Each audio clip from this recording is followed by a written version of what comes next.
Welcome to Green Carpet Interviews. Let's get into the show.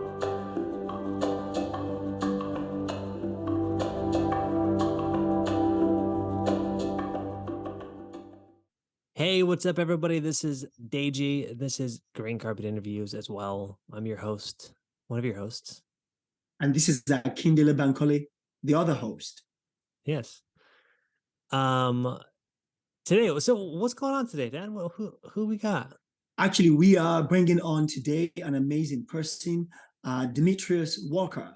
And so he grew up in New York, but he went to university in Tennessee. He went to Vanderbilt University and got his BA in economics.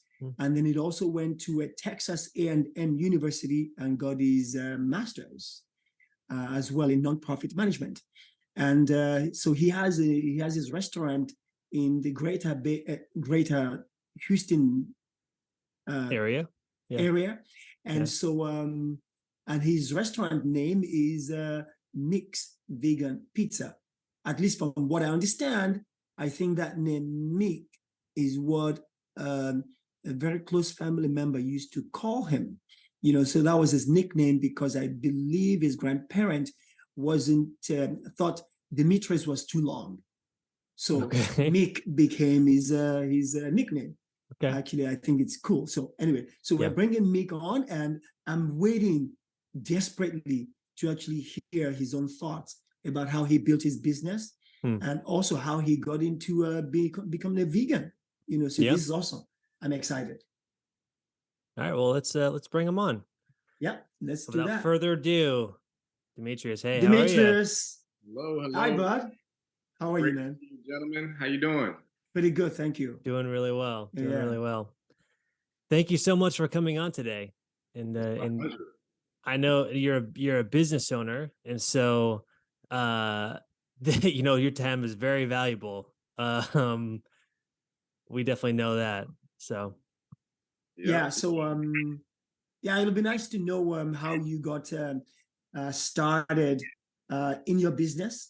You know, and also probably before that, were you vegan before you started your business? Yes. Oh, wow.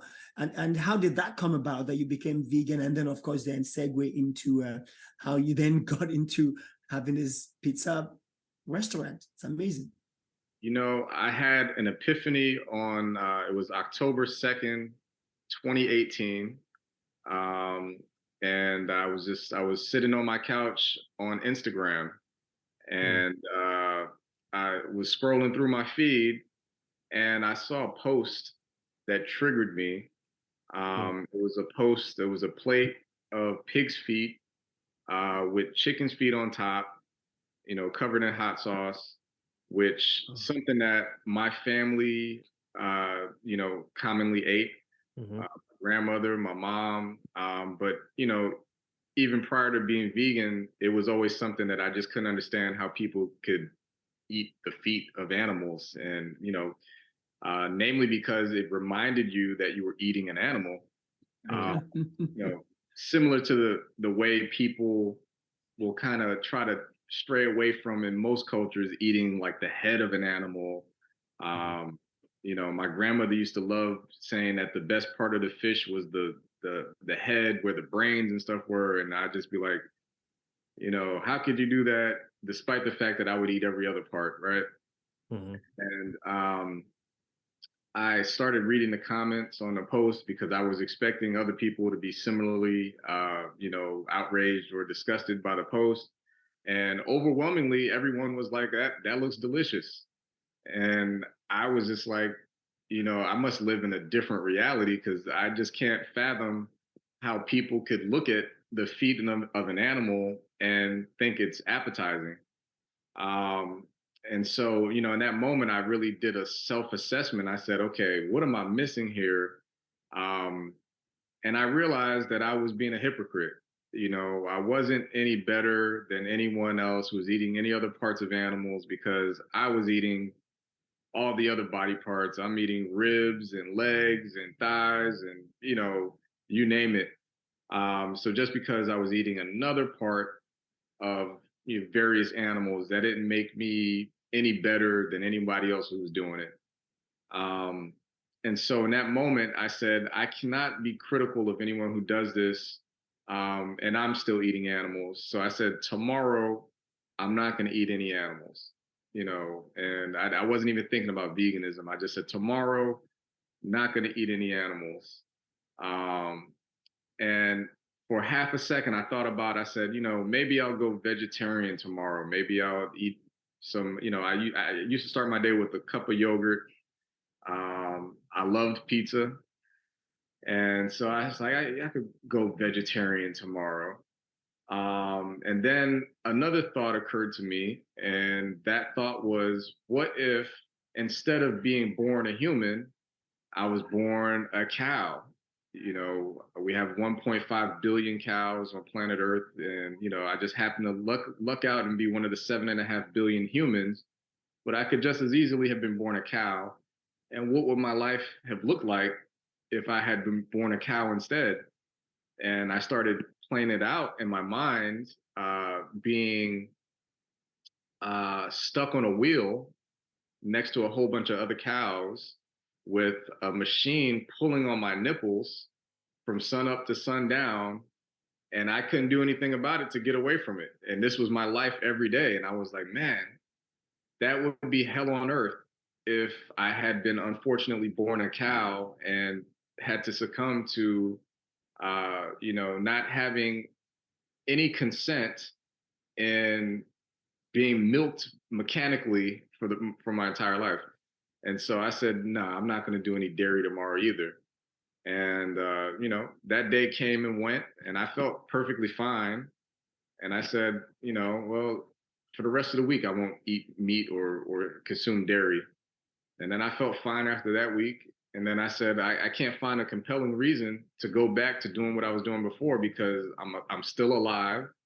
I feel better. I got a lot more energy. So why would I even go back to consuming animals? And so, I went vegan cold turkey. Um, and, of course, this was a bit alarming for my family. My mom, who my whole life had been begging me to eat vegetables, was, couldn't believe that I would only eat vegetables now, fruits and vegetables. And then my son at the time was 6 years old. He's 11 now. And I have custody of my son. And his first question once I went vegan was, well, what am I going to do about pizza? And, kids love pizza. Pizza is featured at any fun event that kids are attending, any birthday party, any school event. They're being rewarded either with pizza or candy. And so his biggest fear was that he'd never be able to eat pizza again. And, I said, okay, well, we have a problem to solve. And so, I said, my family calls me Meek. That's what I've been called since birth. I said, Meek has to come up with a vegan pizza. And so I kept thinking that Meek's vegan pizza, what's it going to look like? What's it going to taste like? How am I going to be able to either replicate the taste of traditional pizza or make it better, but vegan? And so started just playing around in my kitchen, experimenting. And, it wasn't until I found a recipe that my son would not immediately spit out that I knew I was onto something. And so, that's where the whole concept for Meek's Vegan Pizza came from. During the pandemic, we had a lot of time to work from home. And so, as I was away from my office, I was working at economic development. I was able to, make these pizzas during lunchtime and, keep experimenting. And I couldn't envision myself going back to an office and working for someone else when I knew Meek's Vegan Pizza had to get out to the world. It was, and see my dog, she's very in tuned here to the Zoom meetings, as I mentioned. Yeah. She's a part of the call. She's a part of the She gets interview. on every Zoom with me. I promise. She literally, unless I'm on a Zoom, she sits in a corner and she's asleep most of the time. But she likes to show up for these Zoom meetings for whatever reason. Um, but I love her to death. So yeah, that's where Meek's Vegan Pizza was born. I started during the middle of the pandemic, which people thought was also insane, to start a business and miss the fact that restaurants were not able to open their doors to the public in most places. And there was a lot of uncertainty in the air.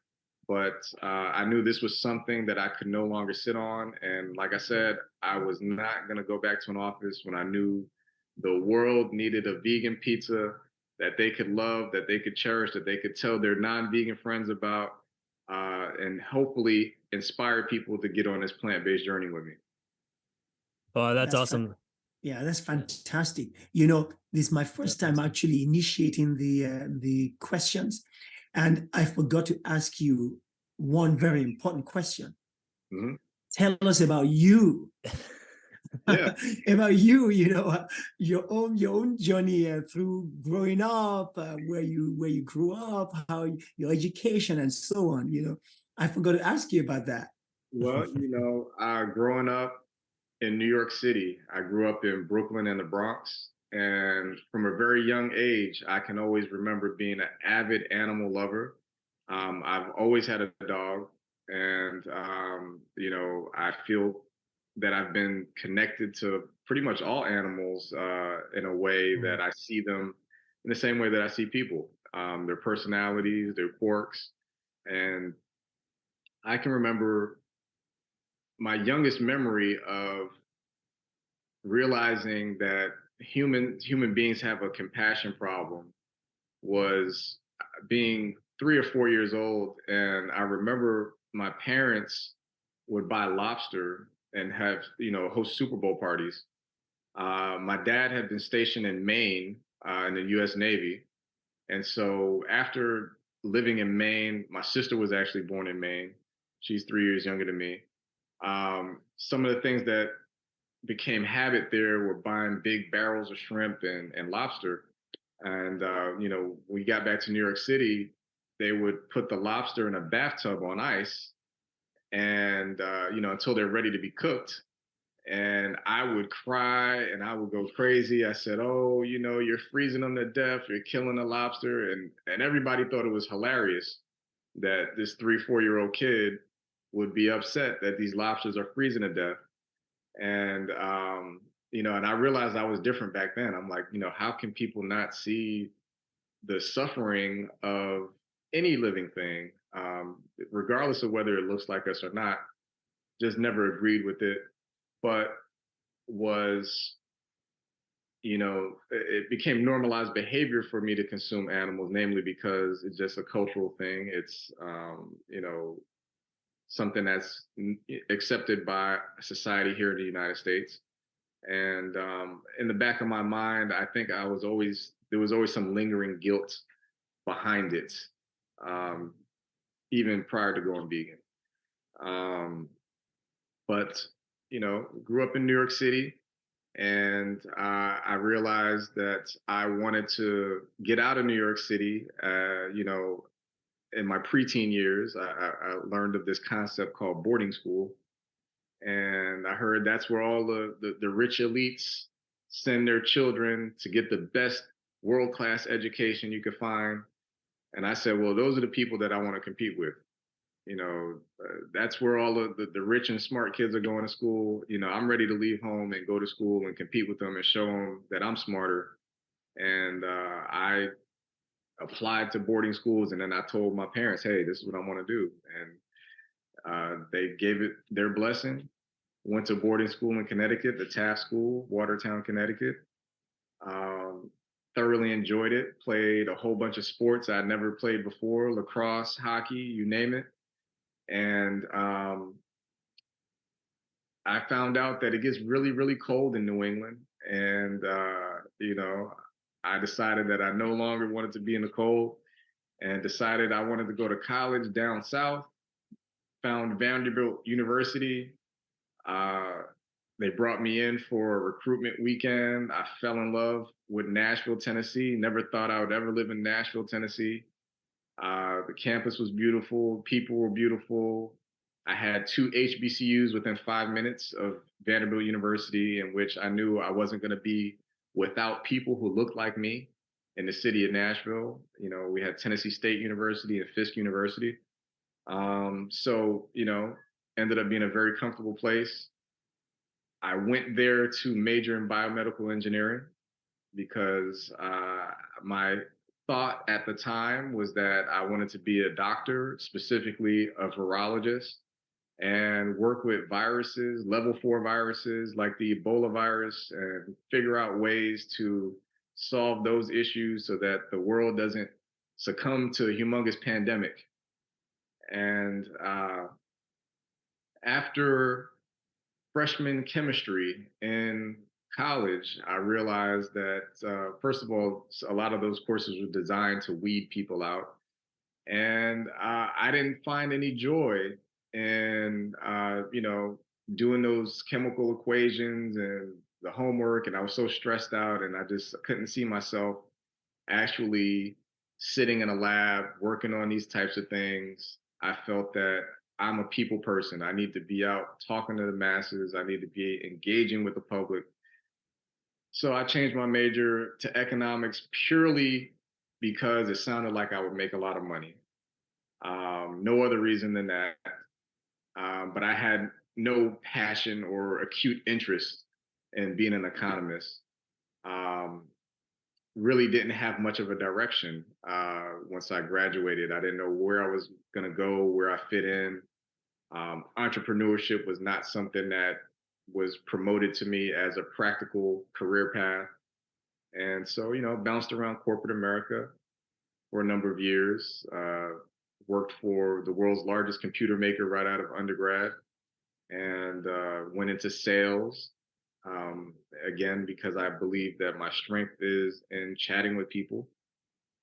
And, I had a very lucrative sales career, throughout my life. But this became a calling. You know, Once I went vegan, it was like I saw the light, the blinders were off, and there's so many different reasons why in the future, especially looking at my son, I wanted him to live in a world where the truth was readily available and people made decisions based on the truth and not on marketing and misinformation. So here I am today with Meek's Vegan Pizza. We opened June 7th, 2021. Uh, and my Houston location has been going really well. I have a Chicago location that opened in February as well. Wow. I love there's a lot of stuff that you said here that I felt very powerful. Uh just even in the story before where you're talking about, I feel like the visual of like sitting down and imagining what the life of a cow would be like, and then like putting yourself in the shoes and realizing how much suffering that would have been. You said hell on earth, right? Like it's just like, and it's so visceral, and it's interesting, and hearing that you had, even from childhood, you had the idea of compassion already inside of you, like you had the idea of compassion for animals, as a almost as a no-brainer. It's like, why does not everyone else see this, when you see it, um and then sort of like going through, I feel I'm just like I'm drawing a through line of like you wanting to see the world in a better place, even as you're trying to, go to school for biomedical, you know Biomedical engineering, and yeah. that So sounded, amazing to me. That whole phrase, biomedical engineering, that sounded important, and and I was on a mission to save the world. right, but I think that the mission still continues because you're now saving the world in a different way. You know, you're saving the world in through the animals, through, you know, people's eating, and how, and you're providing something for people to, because I've seen, I mean, I obviously haven't been to your place because it's in Texas, but I've seen your food and I'm like, if somebody didn't tell me that wasn't vegan, I wouldn't know, you know, Well, like, you yeah, know, and I think that that's something that, you know, uh the idea of a person becoming vegan sometimes is scary because they feel like they're not going to be able to eat the food that they wanted to eat in the first place. right. And so if something looks like it, tastes like it, then I feel like, especially if you're, I mean, if you're in the South, you know, in Texas, you know, it's like the culture, the community there's, they they have a particular palate. They want, I mean, they love meat, Oh you yeah, know, they want it, they love barbecue. They love, you know, and if you're giving them something that they already want, but just making it just 10 times better for them, I think that that's amazing, you know. And you are saving the world in a different way. Yeah, I would like to know, because I looked at the names of the pizzas that you have, Mhm. and you have some unique names that you've given them, which is pretty cool. I want to know specifically about Nefertiti. The Nefertiti, Yes. you know, How did you come about that? the Nefertiti is named after one of my best friends, Nefertiti Jaquez. Uh, she was she was a news reporter here in Houston for a number of years. We actually grew up together, and during my high school years, or high school college years, I had an internship through a program called the Emma Bowen Foundation, which is a program that introduces young minority students, African American, Hispanic, Latino, Asian American students, to careers in the media. Mm. And so we met there, became really good friends, and she, wonderful person. She's about to have a baby right now with her husband, and Nefertiti has so many food allergies. So when she heard that I was opening Meek's Vegan Pizza, she was like, "Oh, well, that sounds great, but I can't eat gluten." She couldn't do, nuts, well, dairy. I mean, just so many things that she just cannot consume. And I said, "Well, I have to develop a pizza that Nefertiti can eat, because I'm sure there's other people out there like her. And I want everybody to be able to eat something that Meek's Vegan Pizza that's 100% plant based, regardless of whether they have particular allergies to wheat or to tree nuts." And so that's where the name for the Nefertiti came from. I like that a lot. That'd be my pizza because I can't eat wheat either. And I was like, oh man, the bread, right? You know, the reason you want a pizza is because you got the crust, and so I'm if when I make my way out there, I'll definitely be in the Nefertiti pizza. All right, man, come on down. um, so I heard that, in order to make the or to do the restaurant, right? I heard that you sort of consulted the Pizza Bible. Yeah, And yeah. what is the Pizza Bible? Yeah, the Pizza Bible, it's the definitive resource on anything related to pizza, Mm, written by a veteran in the pizza industry, Tony G, who, started in New York, and I'm from New York City. So I was looking first and foremost to capture the taste of pizza that I grew up with. I feel like nowhere in the world that I've been does pizza as well as New York. Some people would argue, my friends and my staff and everybody in Chicago would argue that Chicago has the best pizza, or Detroit. But that was really my first resource that I had that could assist in capturing the New York taste first and foremost. And I used the knowledge that I gained from the Pizza Bible. And then I also used the knowledge that I gained from the New York taste first and foremost. And I used the knowledge that I gained from the Pizza Bible. And then I used the knowledge that I gained from the New York taste first and foremost. And I used the knowledge that I gained from the Pizza Bible and fused it with the knowledge that I've gained just living here in Houston since 2007, with Southern cuisine and spices, and fuse those ideas together. And so my pizza is actually very unique because it's influenced by New York style pizza, but it doesn't look like New York style pizza. It's not as thin as New York pizza is, and it has the Southern seasoning. So I developed a Houston pizza. I think Houston finally has its own unique pizza now. So it's Houston style. That's awesome. That's great. I love that. I do agree. I think looking at the pictures, I know yours are very, very different. It just because and I also like the fact that quite a number of them, you also work with the fact that the pizza is round. Mm-hmm. So you're working with that spiral shape. And I thought, that totally makes sense to me. Yeah. Like, like when you see that it's artistic, when you look at it, like somebody's put an intention onto this, It's kind of interesting because I remember watching this episode of Jon Stewart talking about New York pizza, because I don't know, somebody was eating pizza with fork and knife. Unfortunately, I've been known to do this, and I know this is sacrilegious. This is really offensive to have fork and knife, in the pizza. But I know, there must be some art form, because I remember him talking about the way you hold a New York pizza, and it forces a certain way to be able to eat it, And so, is there any culture around how you eat pizza that you're bringing into? Yeah. Well, 100%. I had to make sure when I developed my pizza that you can fold the slice, and because in New York everybody's in a rush, so you don't have time to sit down with a knife and fork in New York City.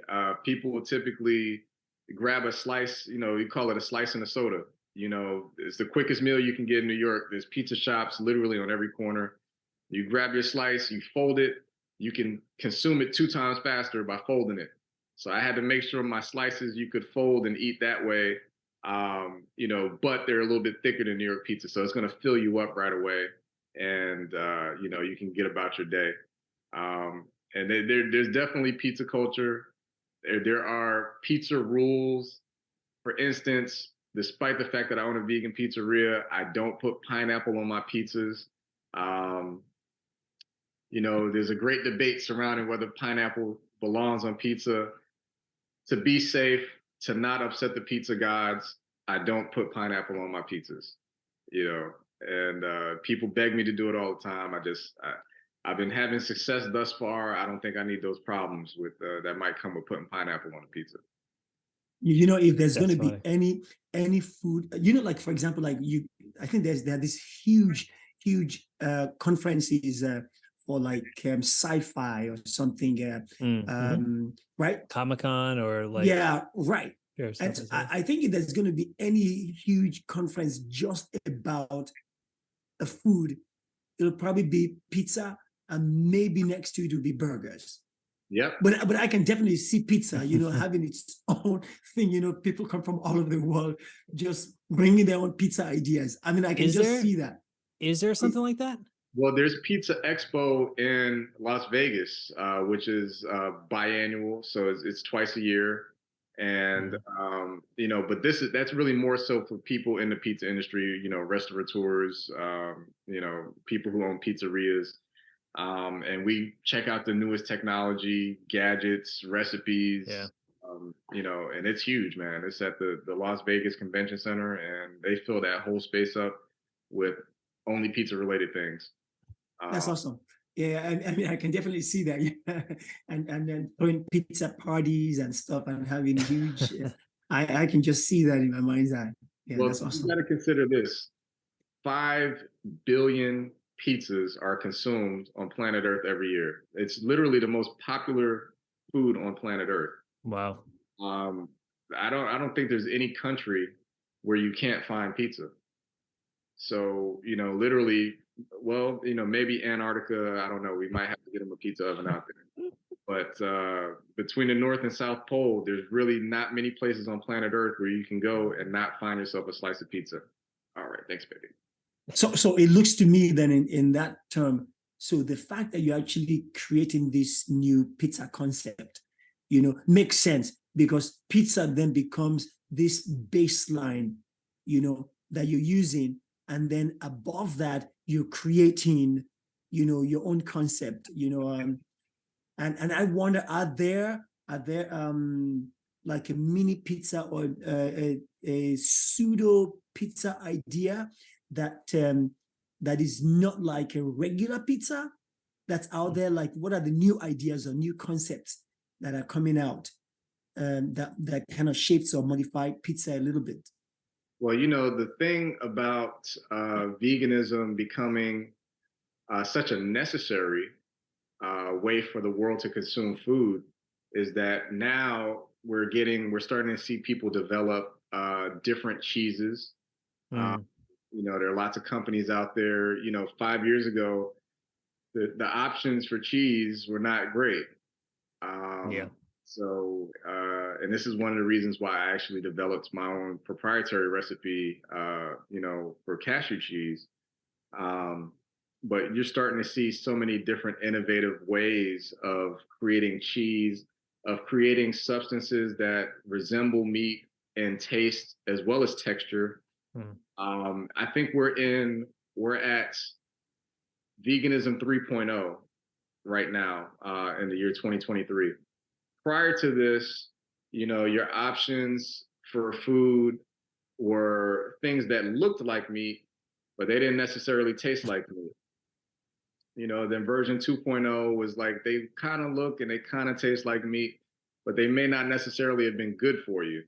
Now I think we've arrived at veganism 3.0, where the stuff looks, tastes, and actually has a greater health benefit to you to consume. So, that's the really exciting thing about, the innovative food that is, coming out now, whether it be in pizza or other food categories. Well, yeah. Yeah, I can totally see that. I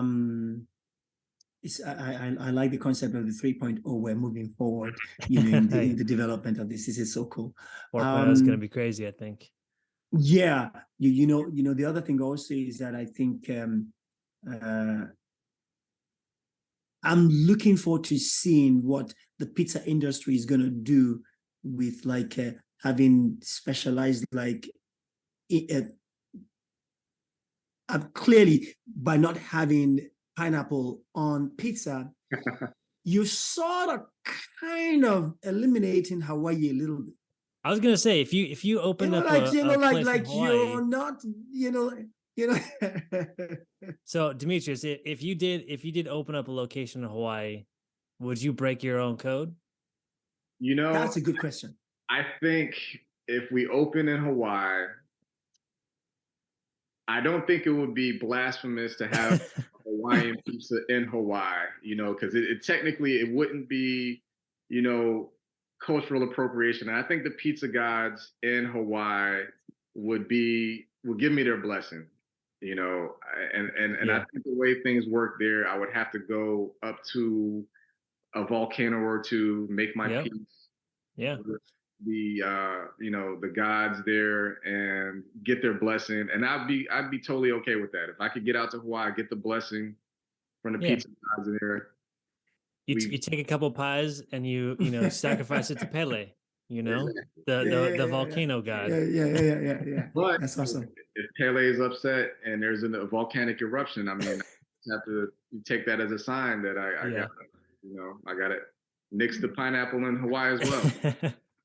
Although I do agree with you, I think personally, I'm not quite sure how I feel about pineapple on pizza. It seems like a little dicey, a little weird. a little weird. I do want to switch. That. I want to switch the focus a little bit to being a Black business owner, and with sort of, I know this is quite a subject change, but with like thinking about how we're like uplifting our Black communities. Do you have any thoughts about that? I do. I believe that veganism is a social justice issue first and foremost, and the intersectionality between veganism and all other political and social justice movements is very, very apparent to me. And I think that's more so why me as a Black man finds it necessary to really connect with people who look like me, and to point out the fact that, hey, all of these atrocities have occurred to our people um, for centuries now. Hmm. Why would we continue to manifest and promote the same styles of torture, rape, torture, murder, and violence on anyone else, considering we know full well exactly how terrible that's been for us? And if anything, we should be able to see the compassion, practice the compassion. You know, I feel it should be easier for us to grasp the concept than anyone else on planet Earth, Hmm. specifically because we've been subjugated for so many centuries. And so helping people who look like me to come to that realization that all of the things that we've been taught by the dominant society and culture have been incorrect. It's a Hmm. different way to look at these things. Not only is it incorrect, it's harmful to our bodies, it's harmful to the planet, and it's harmful to other living things. We should, out of any people, be able to understand that better than anyone. So, Hmm. um, I think it is certainly a huge social justice movement. I think that if we can begin to realize um, the ugliness that comes with animal agriculture and that entire industry, we not only can begin to heal ourselves, but we can begin to heal others, because we say, hey, compassion is the only thing that's going to save us and the rest of the planet. Hmm. So it's very critical to me. Yeah. I do agree with you. I think there's a unique position that we hold as Black people. Understanding, and it doesn't even matter where you're from. Like as a Black person, there's just that stigma, that perception, and that you live with all the time. You step out of your house and you realize, okay, there's a mark on here. Everybody's looking at that, and there's a judgment going on. And so, yeah, I really agree with you. I think we have an obligation to really see and be able to use the knowledge and the understanding of what pain and discrimination is to us and our people, Hmm. to be able to use that and turn around, as a basis for the compassion that we extend onto everything else in the world. I 100%. think we have that unique position. We are, yeah, and for me also, I think one of the fights also is, or the struggle, uh, is to know things that we want, that are good, that are important. They're going to be hard to do, Right. and to just know we just have to go through that hard part. Oh yeah, 100%, You know, 100%. you, It's been, the journey of centuries, unfortunately. And I think the lesson in all of this is that rape, torture, and murder is wrong in any form. We can't just draw Hmm. the line and say, oh, it's wrong for human beings. If we know it's wrong for everything that lives. And Hmm. so just coming into the consciousness that we live in an ecosystem. Everything on planet Earth exists in an ecosystem. Despite the fact that human beings can artificially manipulate the ecosystem of the planet, the ecosystems in our communities and where we live, at the end of the day, when we disrupt the ecosystem, bad things happen for Hmm. us. We're really at a time, a very perilous time in history, in which we're staring at the brink of human extinction, of planetary extinction. We're entering the seventh largest extinction event ever recorded in our planet's history. And so it's going to take Black people taking this battle and struggle upon ourselves Um, Mhm. and I know we have a lot to deal with. We have so many Mhm. different burdens. We have the economic burden of, not making as much per capita as our neighbors, education gaps. We have so many different things that are on our plate that stress us out. But I think focusing on this, we can level up in all of those different categories because this is going to have to focus our attention on equality in all forms. Mm. That's awesome. Thank you so much for saying that. That is just really true. You know, the other thing also is that I think, at least for me, the way I see this is that we struggle so much anyway. Right. You know, the poor struggle, poor Black people, wealthy Black people, educated Black people, uneducated Black people. We all just struggle anyway, and often we have to do a lot more to achieve the little that we achieve, just because of the negative perception outside. So things don't just come to us as easily. But I think the lesson for me is that anything that we achieve, we struggle so much. We know how to struggle. Yeah. And I think that is a lesson, that we know how to struggle and we can actually tell everybody else, it's going to be hard, so that even though we have that poverty, the education gap and so on, but we can struggle through it if we can harness that struggle and direct the struggle towards a bigger goal. Because we already know how to struggle. Yeah. That's not a problem for us. It's just channeling that struggle anyway, because almost any successful Black person that we see, they've had to channel that struggle. And when we get to that point to say, you know what? Life is hard, but I want to achieve this. And then you start moving that direction, and then so many times you're going, this is too much. I want to quit. But you hang in there, and day in, day out, all our lives, all our kids, from when they're very young, the moment they go out in public, they begin that struggle. Mm-hmm. And so to be able to harness that and to say, that is our spirit, it's almost like a spiritual space, right, that we're in, that we say, we have been so blessed to know how to struggle. We can achieve. Well, yeah. No, I was just going to ask just a question, for that. I think that, because there's so much struggle, and there's been so much, you know, uh, generational pain coming through, you know, how do you sort of get yourself out? I mean, because, if you've ever struggled with, depression or, like these like bad feelings, it's hard to get out of it sometimes, um, and I think sometimes, in some ways it's just a struggle to get out of that. So how would a person, how do people in the Black community start to move away from what we've had to deal with for such a long time into a new space? Because sometimes I feel like it could be a lot, Oh yeah, it's a lot to deal with. But I firmly believe, Buddha said suffering exists. That's the, Mhm. the premise of Buddhism.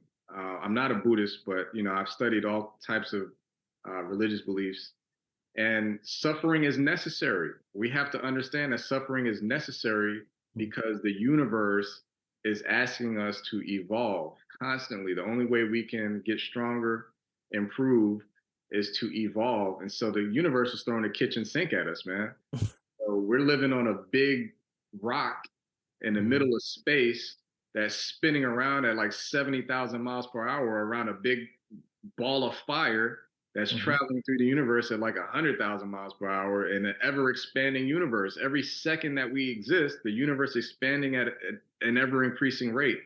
Everything is being ripped apart. Everything is in constant movement, evolution. And so, just realizing that the universe is a cold, hard, difficult, amazing place. and everything that's being thrown at us is only here to make us stronger and to, for us to figure out ways to work together collectively Mhm. in order to exist in an ecosystem that, like I said, is extremely harsh and crazy.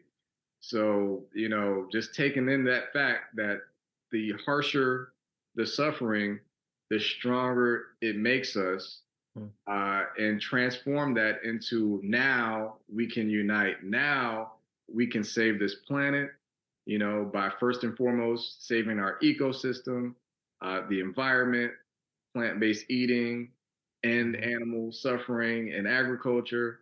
And then we can start working on the bigger challenges, right? We need to figure out how can we ensure that the human race can exist outside of planet Earth. This planet's Mhm. not going to be here forever. We could be taken out a couple years from now from a huge asteroid strike that we didn't see coming. We need to be able to proliferate in outer space, the rest of the universe. We need to figure out how to find other worlds that are habitable. And these are the big challenges that collectively as a human race, we really should be dedicating most of our energy and effort towards, but we're distracted by nonsense. We're distracted by people trying to hoard resources. We're distracted by conflicts between different religious and ethnic groups and nationalities and nations. The whole thing that the universe is trying to teach us is to work together. That's the only way we're going to Mm. continue to exist. It's the only way we're ever going to hopefully meet our neighbors in the rest of this galaxy that we live in. That's 100,000 light years across, and we don't know anyone else, or anyone else that's out there looks at us as such terrible, ignorant beings that they don't want to reveal themselves to us. Uh, so that's what we got to work through, man. We got to say, Mm. hey, you know, the struggles that we've endured thus far have only proven to us that we need to work together collectively. Uh, and I think the only way we can do that again is, oh, sorry, my dog almost knocked my laptop off. I think the only way we can do that is again through compassion. The Mm. global rule of the universe: do unto others as you would have others do unto you, regardless of whether they're human or not. Mhm. Awesome. Wow. Yeah. Totally. Yeah, that just totally captivated me there. What you just said. It's so Yeah. true. I think, are there any forums that we can participate in together so we can begin that conversation to say, because I really think there's a vortex that we can create as a Black people, Mm. Mhm. a vortex of the strength of unity that we can create that can ripple out into the rest of the world, and not because we want to say that we've had so much struggle, so therefore we know all the answers. No, but to say that we can use that struggle to really show, because like you said, it is so clear that all the struggle that we've had as a human race, we can see it's not working when we are divided. Mm. It only works when we're united. And so, are there any forums that we can be a part of, or that you know of, that you're participating in, towards this type of conversation, so we can really begin that unity walk? So, before I opened Meek's Vegan Pizza, I actually started constructing another organization called Black Love, and Love stands for Mm. League of Vegan Emissaries. And I didn't actually get it launched or get it off the ground, but just like Meek's Vegan Pizza, has been something at the back of my mind that I've been wanting to perfect, figure out how to get funding for, so that people like us, we can be those advocates, Mm. speaking directly to our communities and showing people why Black love is really important. And and that's where the compassion comes in, because I think lots of people are not necessarily born naturally with the same compassion that others are born with. And it's Mm. our duty to teach compassion. And I Mm. think that, what Dr. King was trying to do, Dr. King was trying to teach the world compassion. And that was such a dangerous and radical concept that he was assassinated. Mm. We have to continue that fight in this new generation. And so, that's what I'm hoping, once I get Black Love finally launched, will be a vehicle to do that. Other than that, there are organizations that are taking this fight to the political spectrum. The Agriculture Fairness Alliance is an organization that I donate to. The founder, Connie Spence, her name is, she's known as Vegan Batgirl on Instagram. Um, and we have to recognize that even as vegans, our tax dollars are still being used to subsidize the atrocities that occur in animal agriculture. Um, you know, Cattle ranchers, farmers, big corporations like Tyson Foods, Smithfield Farms are being incentivized to continue producing meat and cheese at rates that are increasing, despite the fact that the rates of consumption by humans are decreasing. Hmm. So that is a tragic situation in which, our voices need to be heard. Agriculture Fairness Alliance, I encourage anyone who's vegan to become active in that. And having people on Capitol Hill who are lobbying our legislators and telling them that this is not right, it needs to change. Because guess what?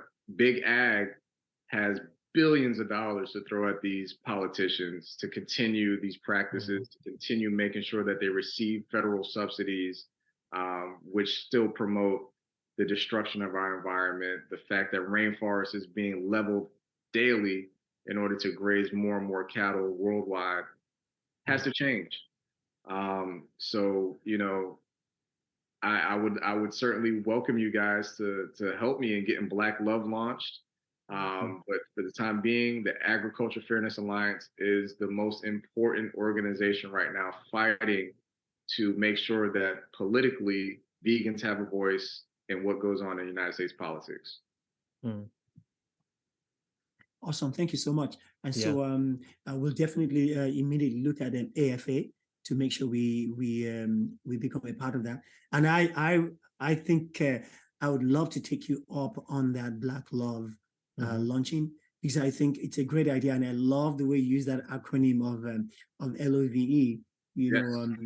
Yeah, it's interesting. I was thinking, maybe better love and critical thought, would be the Black part.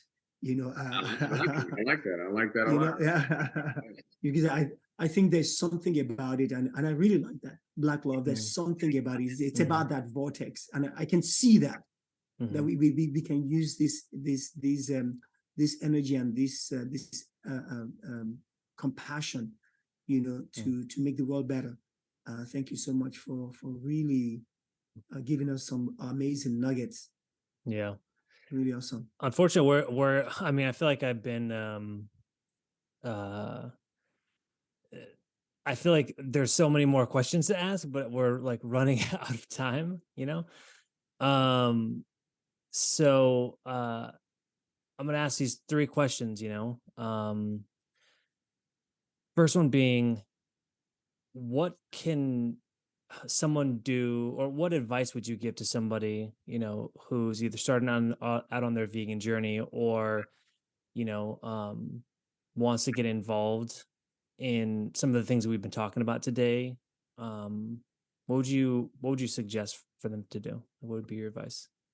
I just say start right now. Don't turn back, because human beings, the most difficult thing about human beings is the fact that we don't like to change our mind. And so sometimes you just got to jump in the pool and start swimming, whether you believe you can or not, because 1,000 things will try to stop you. You'll have all these little doubts in your mind. Oh, I don't know if I'm going to get enough protein. I don't know if I'm, this is going to be inconvenient, or, what are my friends going to think about me? You just got to jump in the pool, start swimming, and don't look back. Start today is what my advice would be. Um, yeah, it just keep going. Yeah. Awesome.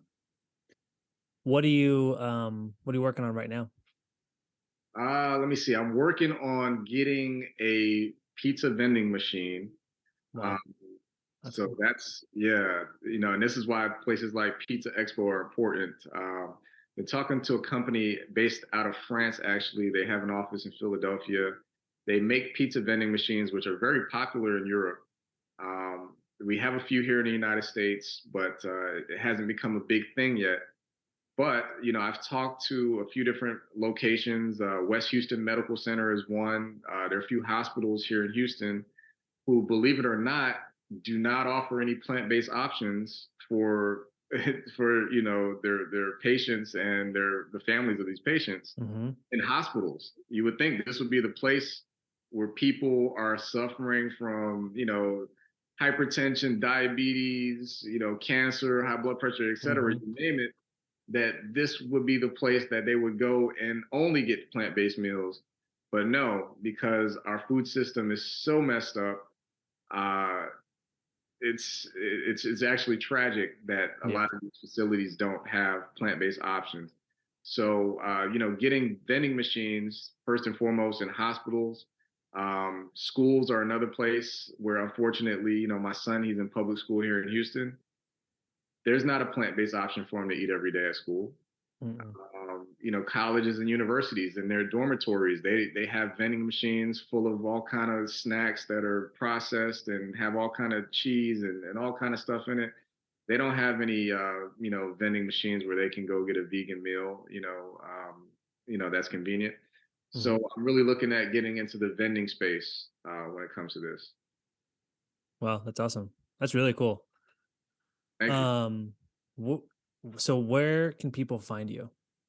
You can find me on Instagram. I'm on Instagram a lot at Meeks Vegan Pizza. TikTok at Meeks Vegan Pizza.